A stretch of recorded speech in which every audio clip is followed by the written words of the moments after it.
বলতে গেলে চোখের পলকে পার হয়ে গেল 1 বছর বাইকটা কেনার পর। কিভাবে যে সময় পার হয়ে যায় আসলে বোঝা বড় ডিফিকাল্ট। 1 বছরে প্রায় 8,000 কিলোর আশেপাশে হচ্ছে বাইকটা রাইড করা হয়েছে। আমার এক্সপেকটেশন ছিল হয়তো 10,000 কিলো ক্রস করবে 1 বছরে, কিন্তু বিভিন্ন কারণে আসলে এই বছর লং ট্যুর তেমন একটা দেয়া হয়নি। এর আগে আপনাদের সাথে বাইকটা প্রথম 1,000 কিলো রাইডিংয়ের একটা এক্সপিরিয়েন্স ভিডিও শেয়ার করেছিলাম আপনাদের সাথে।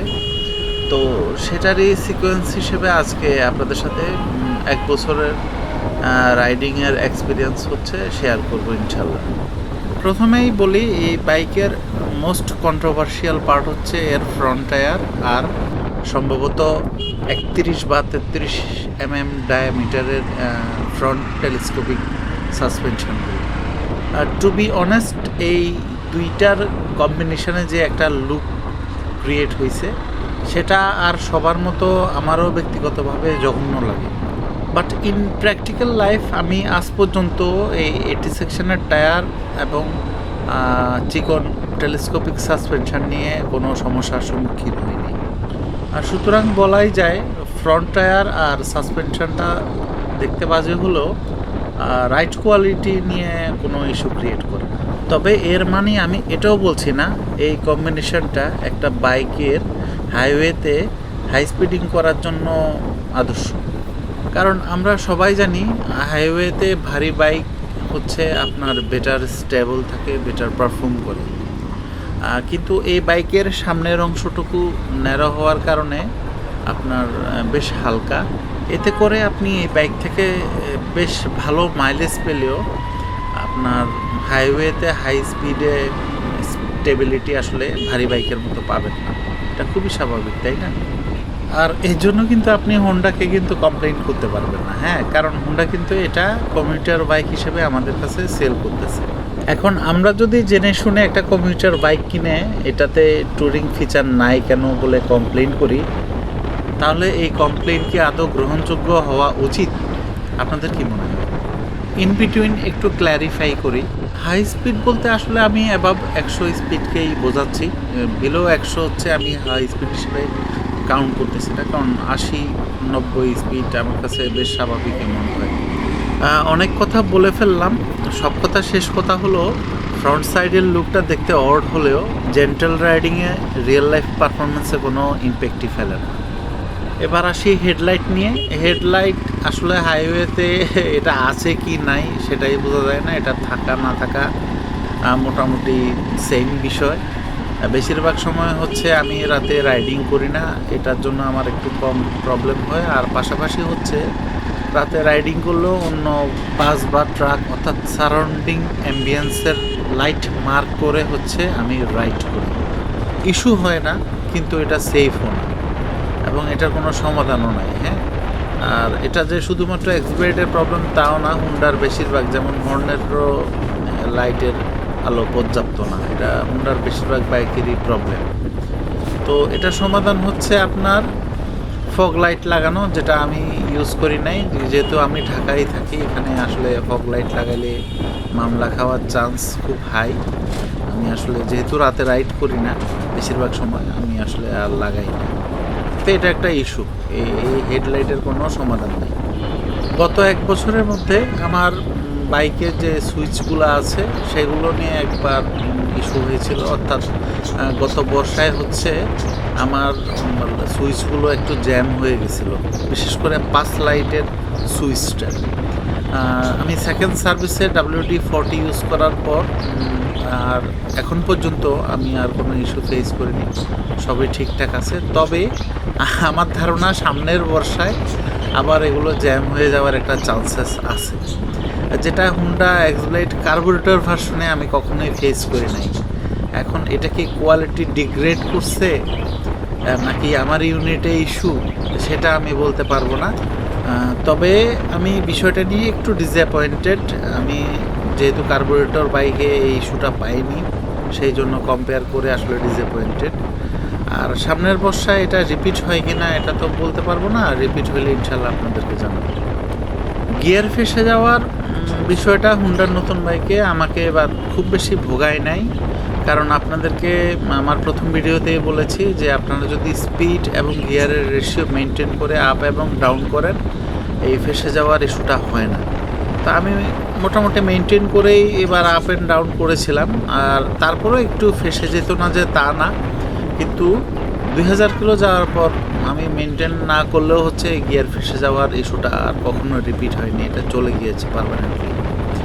তো বেশিরভাগ বাইকেই হুন্ডার গিয়ার ফেসে যাওয়ার ইস্যুটা আছে, যেমন হর্নেটেও আছে, আমার আগের কার্বোরেটরও ছিল, সম্ভবত SP 160এও আছে।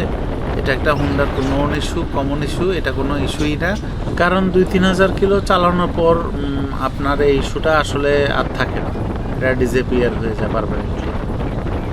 আপনাদেরকে আমার প্রথম ভিডিওতেই বলেছিলাম যে ডাবল রাইড করলে হচ্ছে স্পিড ব্রেকারে হচ্ছে আমার বাইকের নিচে কোথাও জানি ঘষা খায়। তো সিঙ্গেল রাইডিংয়ে এই প্রবলেমটা হয় না, কিন্তু আপনি যদি ডাবল রাইড করেন তখন এই প্রবলেমটা দেখা দেয়। এটার থেকে সমাধান হচ্ছে আপনি স্পিড ব্রেকার আসলে এক গিয়ারে 6 থেকে বা 5 থেকে 10 স্পিডের মধ্যে হচ্ছে ওইটা খুব ধীরে সুস্থে স্পিড ব্রেকারটা পার হতে হবে। তো এটা তো আসলে সবসময় করা সম্ভব হয় না, হ্যাঁ, প্র্যাকটিক্যাল কারণে। তো এটা আসলে কন্টিনিউ হচ্ছে, এটার কোনো সমাধান নাই, এটা একটু ডিসঅ্যাপয়েন্টিং।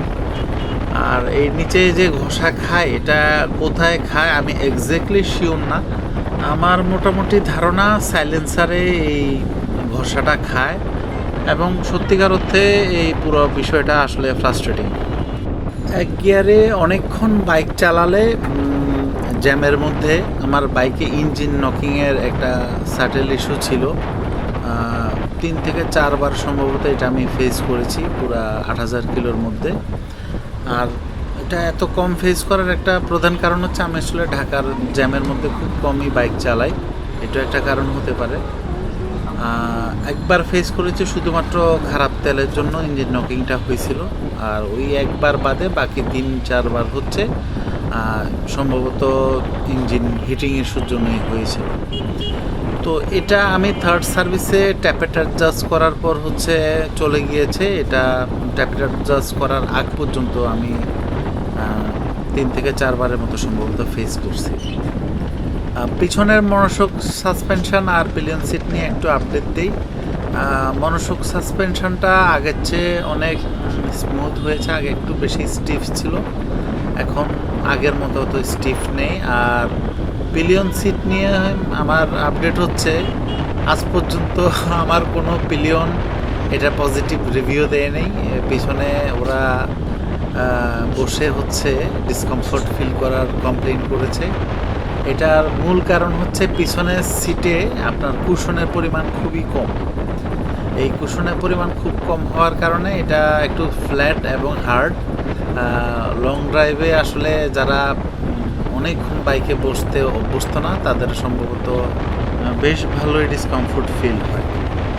তবে আমার ধারণা এক্সট্রা ফোম ইউজ করে কুশনটা রিবিল্ড করলে এই প্রবলেমটা চলে যাবে, যদিও আমি এই রিবিল্ডিংটা করিনি, কারণ হচ্ছে আমি বেশিরভাগ সময় বাইকে সোলো রাইড করি, পিলিয়ন থাকে না। আর দেখা গেছে এক্সট্রা লেয়ারের একটা ফোম যদি দেয়া হয় কুশনে, এটা শেপটা কেমন জানি চেঞ্জ হয়ে যায়, যেটা ফিজিক্যালি দেখতে আমার পার্সোনালি ভালো লাগে না। আর যেহেতু বেশিরভাগ সময় আমার পিলিয়ন থাকে না, পিলিয়ন নিয়ে আমার মাথা ব্যথাও নাই, আমি বিষয়টা চেঞ্জ করি না, আমি অ্যাস্থেটিক বিষয়টাকে প্রাধান্য দিয়ে আমি এটা চেঞ্জ করি। রাইডিং সিট নিয়ে আমার মন্তব্য হচ্ছে এটা সুপার কমফোর্টেবলও না, আবার জঘন্যও না। আপনাকে বুঝতে হবে এটা একটা কমিউটার সেগমেন্টের বাইক হইলেও এটাতে একটা স্পোর্টি ফিল দেওয়ার ট্রাই করা হয়েছে আর কি ডিজাইনে। সুতরাং এটা কমিউটার বাইকও বলা যাবে না, স্পোর্টস বাইকও বলা যাবে না, ইন বিটুইন, হ্যাঁ, একটা ব্যালেন্স করা হয়েছে দুইটার কম্বিনেশনে। সুতরাং কমিউটার বাইকের মতো সুপার কমফোর্টেবল হবে না, এটা খুবই স্বাভাবিক, আবার স্পোর্টস বাইকের মতো সুপার আনকমফোর্টেবল হবে না, এটাও স্বাভাবিক, তাই না? তো লং রাইডে হচ্ছে আমার খুব সমস্যা হয় তা না, আমি প্রায় 1200 কিলোর মতো একটা রাইড দিয়েছি কিছুদিন আগে, আমার খুব বেশি সমস্যা হয়নি, শুধুমাত্র অনেকক্ষণ রাইড করার পর আমার ডান পাশে হিপে জয়েন্টে হচ্ছে সামান্য একটু হয়তো ব্যথা হতো, কিন্তু এটা ম্যানেজেবল। হ্যাঁ, এটা ম্যানেজেবল পর্যায়ে আছে। আর হচ্ছে আপনি যদি একটু ঘন ঘন বিরতি দিয়ে বাইকটা রাইড করেন লং ড্রাইভে, এটা একটু কমে আসে বিষয়টা। এটা কমপ্লেন করার মতো না, বাট একটু আছে, এটা আপনাদেরকে জানাচ্ছি। অনেকেই দেখলাম কমপ্লেন করে যে ওনারা হাতের কবজিতে বা কাঁধে হচ্ছে ডিসকমফোর্ট ফিল করে। এই জিনিসটা, এই বাইকটা আমার প্রথম 1000-1500 কিলোতে হয়েছিল, এরপরে এই জিনিসটা ডিসঅ্যাপিয়ার হয়ে গেছিলো। সম্ভবত নতুন বাইকের হচ্ছে সিটিং পজিশানে অ্যাডজাস্ট হওয়ার জন্য আপনার প্রথম দিকে এই ব্যথাটা হইতে পারে, পরবর্তীতে এটা থাকে না। বিষয়টা অনেকটা এরকম, আপনারা সিজনের শুরুতে ক্রিকেট বা ফুটবল খেলতে নামলে কিন্তু শরীরের অনেক জয়েন্টে হচ্ছে ব্যথা করে, পরবর্তীতে কিন্তু এটা অ্যাডজাস্ট হয়ে ঠিক হয়ে যায়। আমি বিষয়টাকে এইভাবে তুলনা করতে চাই আর কি, মানে এটা হয় কিন্তু এটা থাকে না লং টার্ম। এই বাইকের যে পার্টটা নিয়ে আমি সবচেয়ে বেশি ডিসঅ্যাপয়েন্টেড সেটা হচ্ছে ফ্রন্ট ব্রেক শু। আনুমানিক 4800 কিলোতে আমি প্রথমবারের মতো ফ্রন্ট ব্রেক শুটা চেঞ্জ করেছিলাম।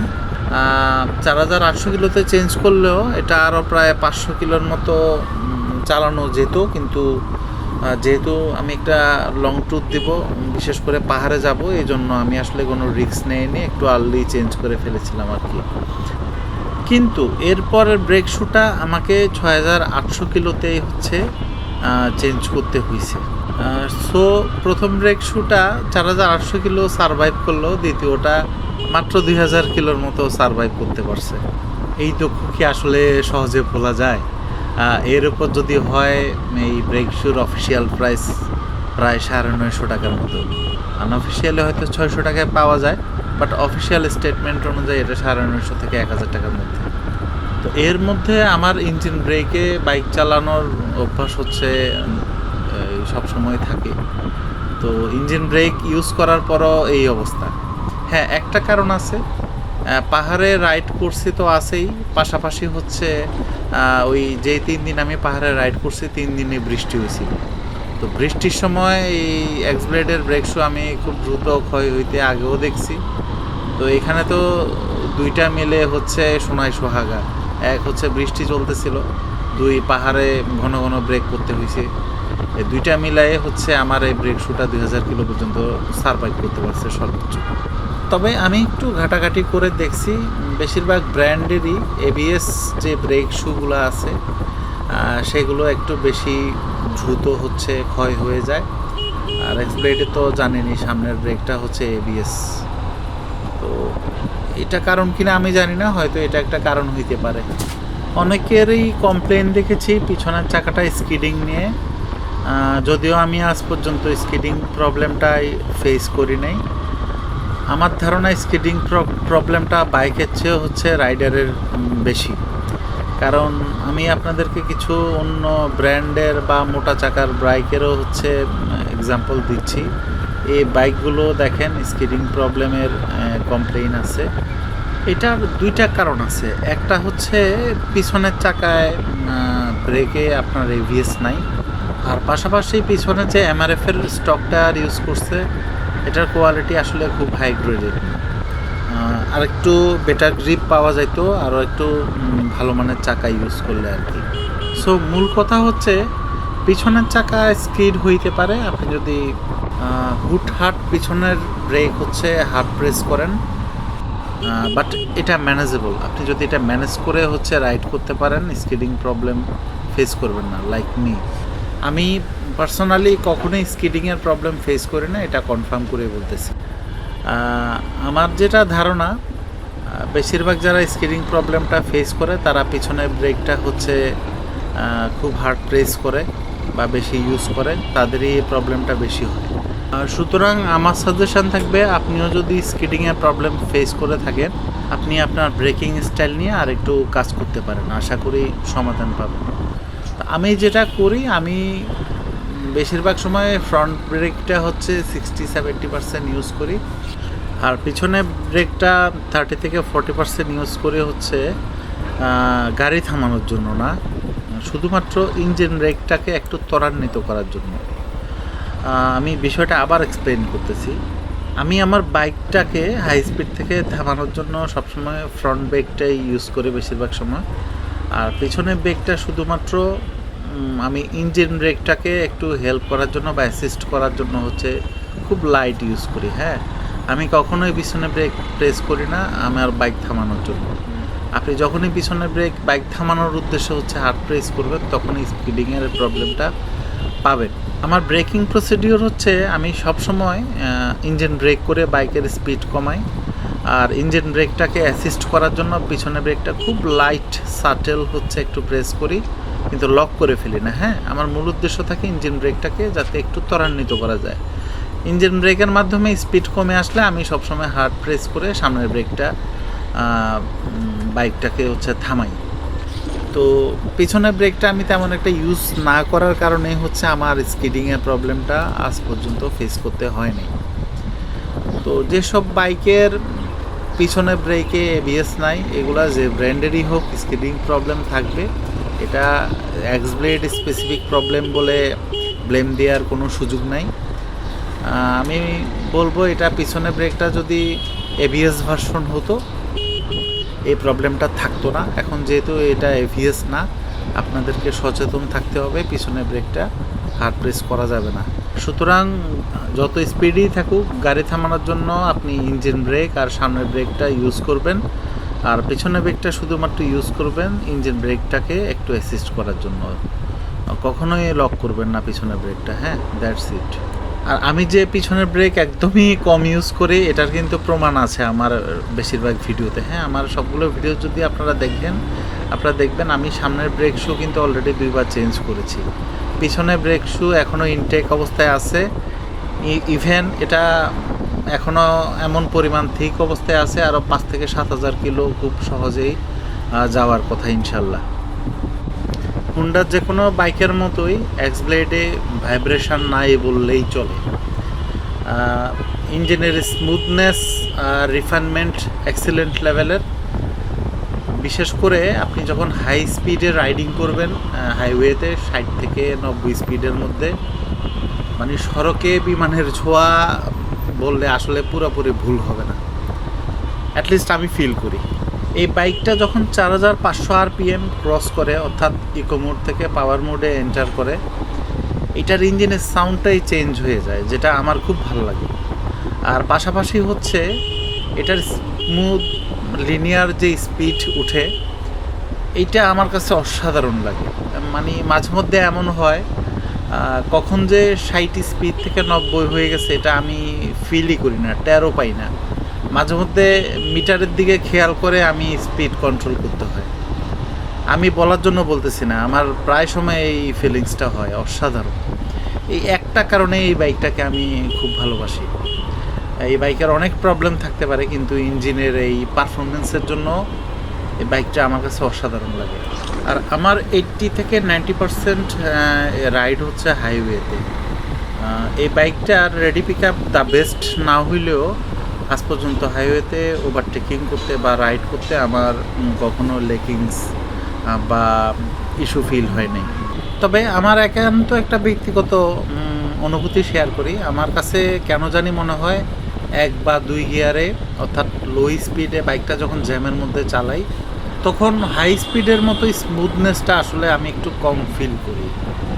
কেন জানি মনে হয় বাইকটা একটু জ্যাম হয়ে আছে, খুব সাটেল একটা ভাইব্রেশন করতেছে।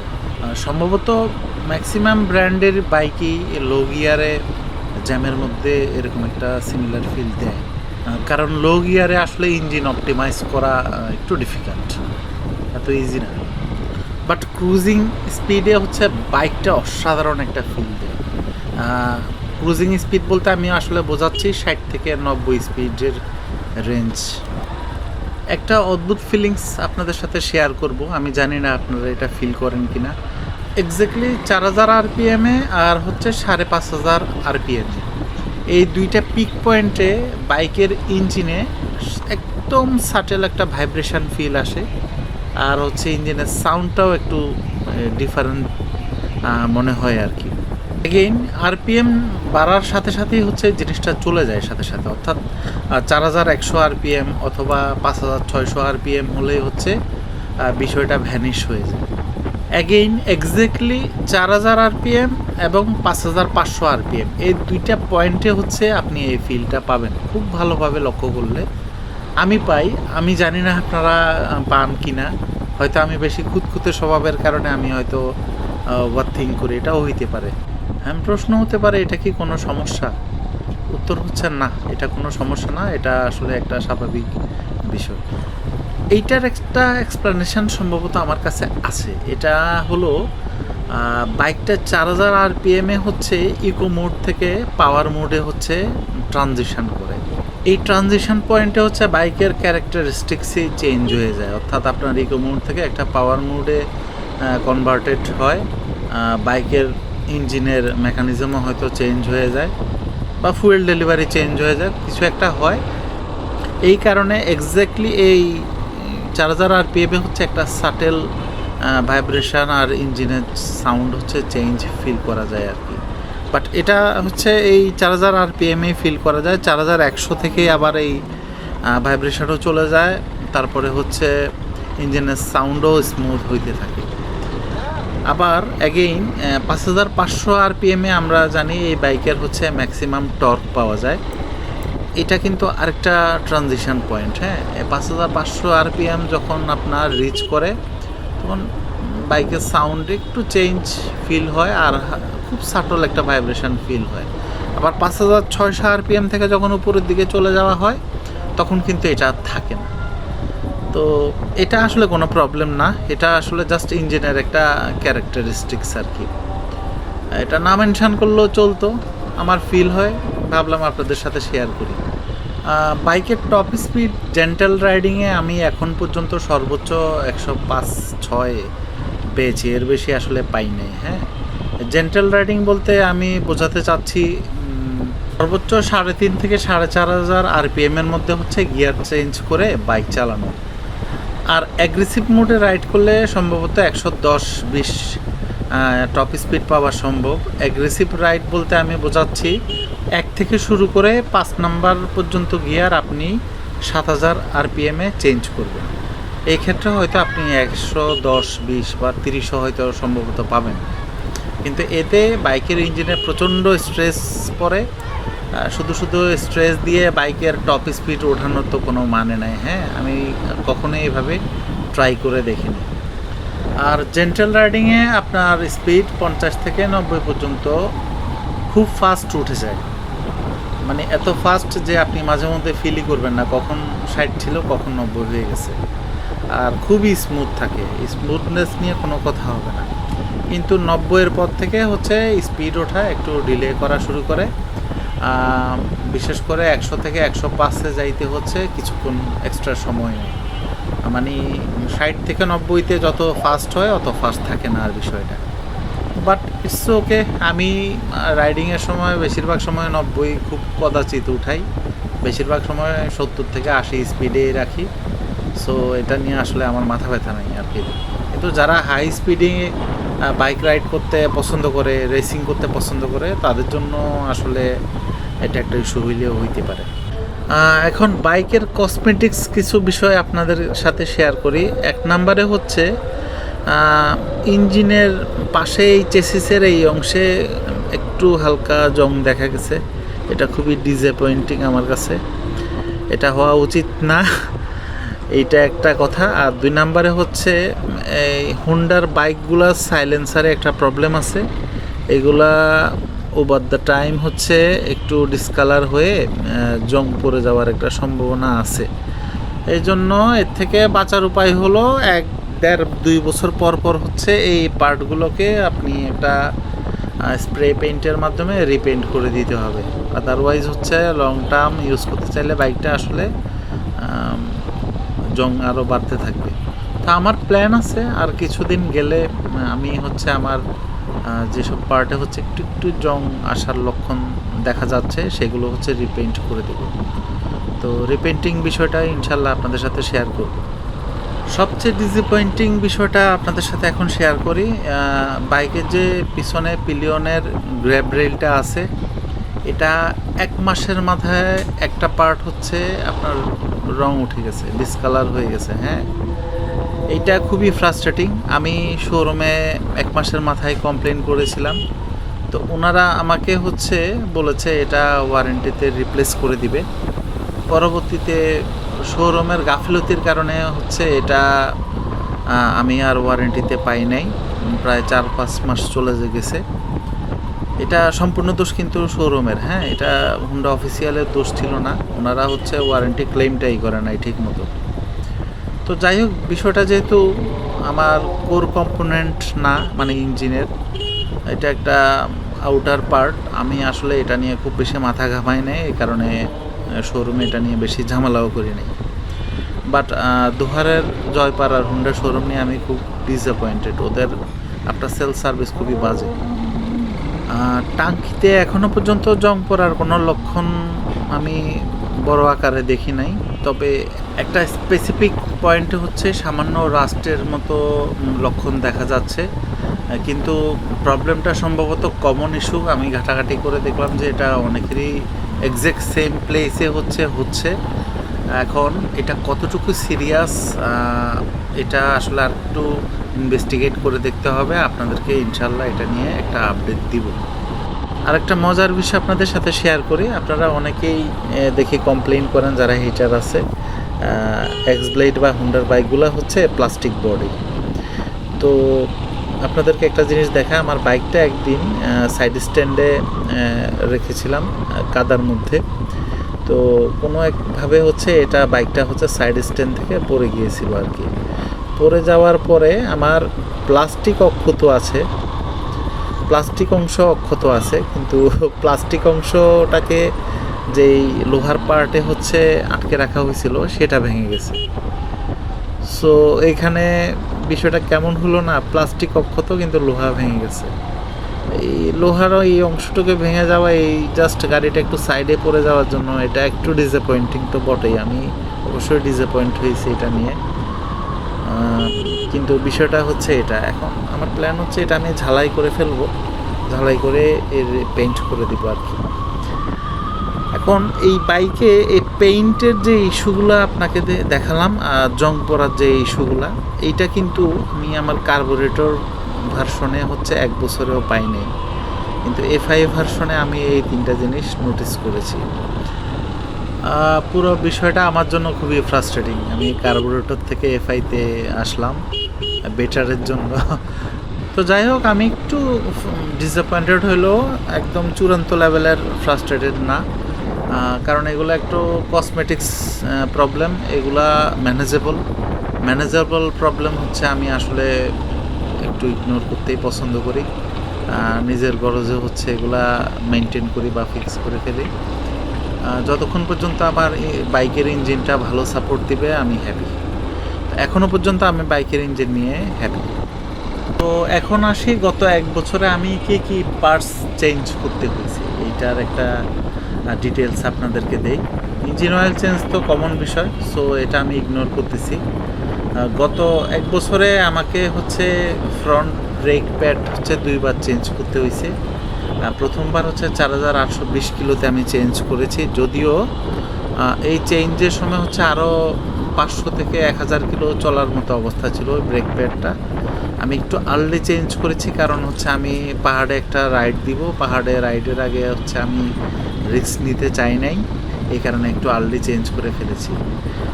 আর দ্বিতীয় ব্রেক প্যাড হচ্ছে অ্যাকচুয়ালি ওই ট্যুরের পরেই হচ্ছে আমার চেঞ্জ করতে হয়েছে, মাত্র 965 কিলোতেই হচ্ছে আমার এই ব্রেক প্যাডটা চেঞ্জ করে ফেলতে হয়েছে। 6818 কিলোতে আমি সেকেন্ড ব্রেক প্যাডটা চেঞ্জ করছি।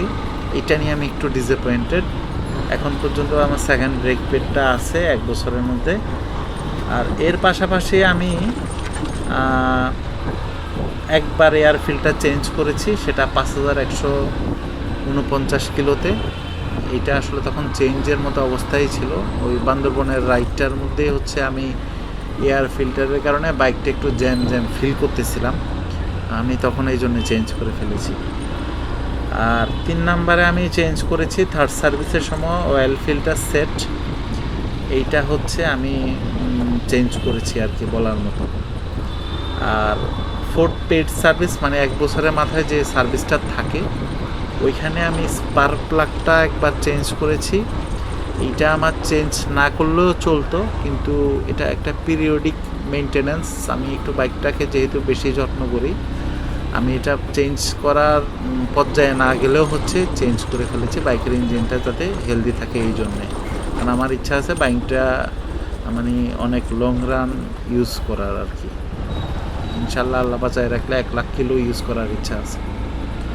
এই জন্য হচ্ছে আমি একটু বেশি যত্ন করে চেষ্টা করতেছি মেনটেন করার। এবার আসি মাইলেজ নিয়ে। মাইলেজ নিয়ে হচ্ছে আমি পুরোপুরি স্যাটিসফাইড না। আমি গত 1 বছরের হিসাবে অ্যাভারেজ মাইলেজ পেয়েছি 49.85 পার লিটারে। এটা 150 সিসির বাইক হিসেবে যথেষ্ট ভালো, এটা ডেফিনেটলি। কিন্তু আমি কার্বোরেটর ভার্সনে হচ্ছে অ্যাভারেজ মাইলেজ পেয়েছিলাম 1 বছরে 48 মতো। এখন আমি যদি কার্বোরেটর ভার্সনের সাথে FI ভার্সনটার কম্পেয়ার করি, এটা তো ডেফিনেটলি ডিসঅ্যাপয়েন্টিং, তাই না? আমি এক্সপেক্ট করছিলাম 52 আশেপাশে হচ্ছে মাইলেজ পাবো এভারেজ। 52 না পাইলেও, একদম কম পাইলেও আমি 50 পাবো আমি ভাবছিলাম আর কি। তো এখনও 50-র কাছেই আছে, বাট সব কিছু মিলে আমার কাছে কেন জানি মনে হচ্ছে যে কার্বোরেটর ভার্সনের সাথে কম্পেয়ার করলে একটু ডিসঅ্যাপয়েন্টিং মাইলেজটা। এর মধ্যে 12 বারের মতো আমি হিসাবে পেয়েছি 50-এর উপর মাইলেজ, 10 বারের মতো পেয়েছি হচ্ছে 45 থেকে 49-এর মধ্যে, আর 2 বারের মতো হচ্ছে 45-এর নিচে মাইলেজ পেয়েছি। এখন পর্যন্ত সর্বোচ্চ মাইলেজ পেয়েছি 58.63, আর সর্বনিম্ন মাইলেজ পেয়েছি হচ্ছে 39.79। তো সর্বোচ্চ সর্বনিম্ন বলে তো আর লাভ নাই, আমি অ্যাভারেজ মাইলেজ পেয়েছি হচ্ছে 49-এর মতো, মানে 49.85-এর মতো, অর্থাৎ এটা 50 বলা যায় আর কি। 163 সিসির একটা বাইকের জন্য 50 মাইলেজ ডেফিনেটলি গুড, এটা নিয়ে কোনো আর্গুমেন্ট নাই। কিন্তু আমি কার্বোরেটর ভার্সনের সাথে কম্পেয়ার করে হচ্ছে একটু ডিসঅ্যাপয়েন্টিং বলতেছি আর কি। হুন্ডার কার্বোরেটর ভার্সনটাতে যথেষ্ট ভালো মাইলেজ দিচ্ছে, এটা তো প্রুফ হয়ে গেল। আর আপনারা কনফার্ম থাকেন আমার মাইলেজ টেস্টিং একদম অলমোস্ট অ্যাকুরেট, অন্যদের মতো না। অনেকেই দেখা গেছে বলে মাইলেজ পেয়েছে 57, উনি হয়তো ওই পার্টিকুলার ওই একবার 57 পাইছে, পরের বার তো 57 নাও পাইতে পারে, এটা কিন্তু উনি মেনশন করে না। পরের বার দেখা গেছে উনি হয়তো 48 পাইছে। আর আমার মাইলেজের হিসাবটা তো দেখলেনি, এটা মোটামুটি 1 বছরের গড়, এখানে ভুল হওয়ার কোনো চান্স নাই। সো আপনারা এটার উপর রিলাই করতে পারেন আর কি। তো 50-এর মতো প্রায় মাইলেজ পেয়েছি। আপনাদের মতামত কি জানাবেন? আপনারা কি এই মাইলেজ থেকে হ্যাপি নাকি আমার মতো একটু ডিসঅ্যাপয়েন্টেড?